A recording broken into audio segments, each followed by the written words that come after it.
আসসালামু আলাইকুম ভিউয়ার্স, আজ বানিয়ে নিলাম পাকা কলা দিয়ে এই মজাদার কলেজা পিঠা। তো কলা যখন বেশি পেকে যায় তখন কলা অনেকে খেতে চায় না। তো সেই পাকা কলা দিয়ে বেশি পাকা কলা দিয়ে আমি আজকের এই মজাদার কলেজা পিঠাটি বানিয়ে নিয়েছিলাম।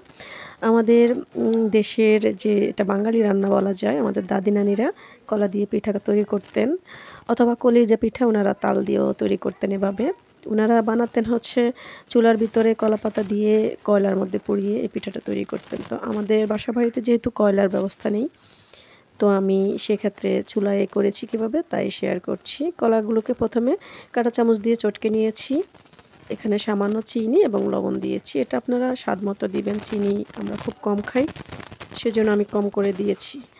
আর ঘরে থাকা আটা ময়দা যেটাই থাকে আপনারা সেটাই দিবেন। রান্না এমন একটা জিনিস, এটাতে একেবারে দামি দামি জিনিস ব্যবহার করতে হবে এমন কিছু না। হাতের কাছে যেটা থাকে এটা দিয়ে যদি আপনি মায়া দিয়ে ভালোবাসা দিয়ে সুন্দর করে করতে পারেন, অনেক মজার জিনিস হয়। তো আমি সেই আজকে ময়দা দিয়েছি, সাথে ময়দা দিয়ে মেখে নিচ্ছি হাত দিয়ে। তো এভাবে ভালোভাবে মিক্স করে নিব। এখানে আর কিছুই দিতে হবে না, জাস্ট এভাবেই কিছুক্ষণ রেস্টে দিয়ে তারপর চুলায় চলে গেলাম আমি। এখানে প্যানের মধ্যে সামান্য তেল দিব। সামান্য তেল দিয়ে আমি এই ডোটাকে এখন তেলের মধ্যে একেবারে দিয়ে দিব। আপনারা চাইলে গোল গোল বল আকারেও ডুবো তেলে ভাজতে পারবেন, কিন্তু আমি কলিজা পিঠা তৈরি করব যেহেতু আমি একবারে দিয়ে দিব তাওয়ার মধ্যে। তো প্যানে এখানে আমি একবারেই পুরোটা দিয়ে দিচ্ছি, দিয়ে হাত দিয়ে জাস্ট একটু সমান করে দিব বা একটু ছড়িয়ে দিব। আমার ঘরে সদস্য সংখ্যা আমরা দুজন, আমি আর আমার বাচ্চা এখন আপাতত আছি।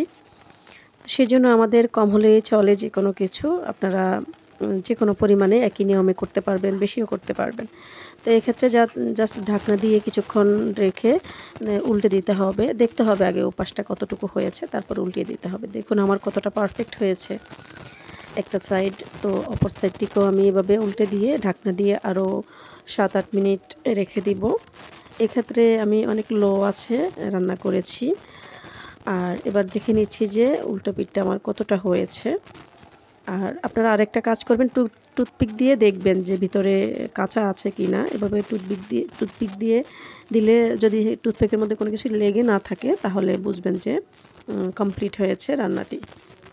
এবারে জাস্ট আমি একটা প্লেটে নিয়ে নিচ্ছি।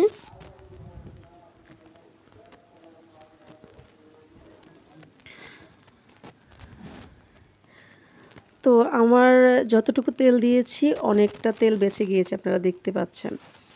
এই রান্নাটাতে খুব বেশি তেল দরকার হয় না, যে দেখুন এই কম তেল লাগাতে জিনিসটা হেলদিও হচ্ছে অনেকটা।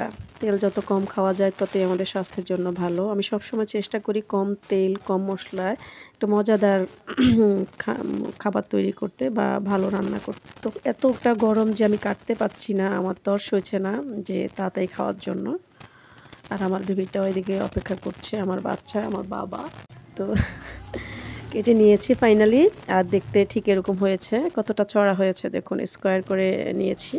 আর ভিডিওটা কেমন লেগেছে অবশ্যই কমেন্টসে জানাবেন।